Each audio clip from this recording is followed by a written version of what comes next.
अस्सलाम वालेकुम। क्या हाल है प्यारे प्यारे व्यूवर्स का, सब ठीक होंगे, खैरियत से होंगे। मेरी दुआ है आप लोग सब खुश रहें, बात रखें। तो आज का व्लॉग शुरू करते हैं। तो सबसे पहले आपने घबराना नहीं है, ठीक है। मेरी वीडियो के एंड तक देखना है, क्योंकि हमें ना इमरान खान, बल्कि इमरान भाई अब तो कहना पड़ेगा, क्योंकि उसके जाने के बाद इतनी महंगाई होगी कि अल्लाह माफ़ करे। इमरान भाई हमें कह के गए हैं कि घबराना नहीं आपने सबसे पहले, ठीक है। तो अच्छा, मुझे ना आपकी कॉल आ रही है, आप लोगों ने मेरे साथ रहना। मैं ज़रा कॉल सुन लूँ। हेलो, हाँ जी आप भी, वालेकुम सलाम। क्या हाल है? हाँ सी ठीक ठाक, तू सुना?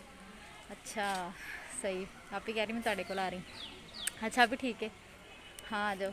अच्छा, बच्चों वास्ते आप पुछ रही बच्चे लिए की लेना, दस नहीं आना। हाँ नहीं, अभी बच्चों लिए कुछ लेना तुझे ना, बस इस तरह करना है कि ना, नहीं 5 तो ज़्यादा हो जाएगा। बस 4.5 लीटर ना पेट्रोल ले आया जी।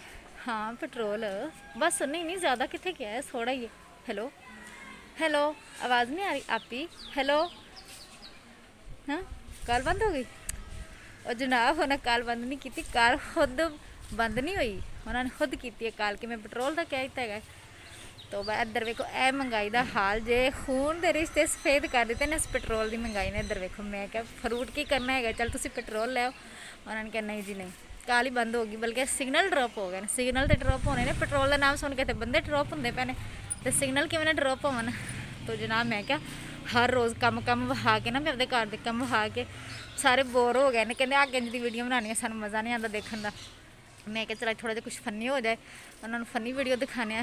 वैसे फनी तो नहीं हैगी, तुहानू सारिਆਂ ਨੂੰ पता कि महंगाई का की हाल हो रहा है। अल्लाह साडे मुल्क पाकिस्तान ते रहम कर, इन्होंने हुक्मराना हदायत दे कि जेडे गरीब बेचारे ने किधर जाने, की करनगे, किवें गुजारा करन। आयल का पैकेट वेखो 700 हो गया, नहीं होया तो हो जाएगा। मतलब कि इन्नी महंगाई हो गई, अल्लाह माफ़ करे। मैं तो घर कह दिता, मैं कि किसी ने कोई पराठा नहीं मिलना करना, सुबह सुबह ना सारे ने खुश्क रोटी खानी करनी। तो बच्चे तो बड़े बदतमीज़ कहते हैं हमने नहीं खानी, हमने तो पराठे ही। हाँ जी, तो देख लिया आपने महंगाई का जो बम हम सब पे गिर रहा है, उसकी वजह से क्या कुछ हो रहा है। रिश्ते जो हैं वो हमसे दूर होते जा रहे हैं, रिश्ते नहीं दूर होते जा रहे, बल्कि लोग खुद ही ना कहते लेना पेट्रोल ला के जाना है। फिर हूँ तो किसी ने कहना अगर तुम सफाई साढ़े घर आना है ना, तो फ्रूट ना लैके आ जाए, पेट्रोल ही लै आ जाए।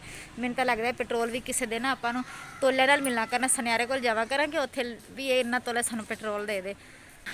तो ਹੁਣ ਤੁਸੀਂ ਮੇਰੇ ਚੈਨਲ ਨੂੰ ਸਬਸਕ੍ਰਾਈਬ ਕਰ ਦੇਣਾ, ਕਿਉਂਕਿ ਸਬਸਕ੍ਰਾਈਬ ਤਾਂ ਯਾਰ ਬਿਲਕੁਲ ਫਰੀ, ਇਹਦੇ 'ਚ ਕਿਹੜੇ ਪੈਸੇ ਲੱਗਦੇ ਨੇ ਆਪਣੇ, ਹੈ ਜਿੱਥੇ ਨਹੀਂ ਪੈਸੇ ਲੱਗਦੇ ਉੱਥੇ ਤਾਂ ਕਮ ਸੇ ਕਮ फ्री कर दो। तो सब्सक्राइब कर देना, लाइक भी कर देना, और अपने जैसे एक प्यारा सा सवीर सा कमेंट भी। हाँ गया वैसे तो सही है। फिर आप लोग भी दुआ करें कि महंगाई कुछ कम हो। मज़दूर बेचारा जो है वो बेचारा क्या करेगा, मज़दूर क्या मैं कहती हूँ, अब जिनकी तनख्वाहें भी आती है ना, वो भी बेचारे तंग आ गए होंगे इतनी महंगाई में ना। अल्लाह ताला सबको हिदायत दे, और इन्हें भी हिदायत दे कि वो जो है ना अपनी महंगाई का जो थोड़ा सा आलमी रिकॉर्ड जो वो कायम कर रहे हैं ना, उसको कम करने की कोशिश करें। तो इस दुआ के साथ कि अल्लाह ताला हम सबको खुश रखे, और इस महंगाई के जो हम पर बम पड़ रहे हैं उससे बचा के रखे। तो मिलते हैं नेक्स्ट वीडियो में, नेक्स्ट व्लॉग में। मुझे ना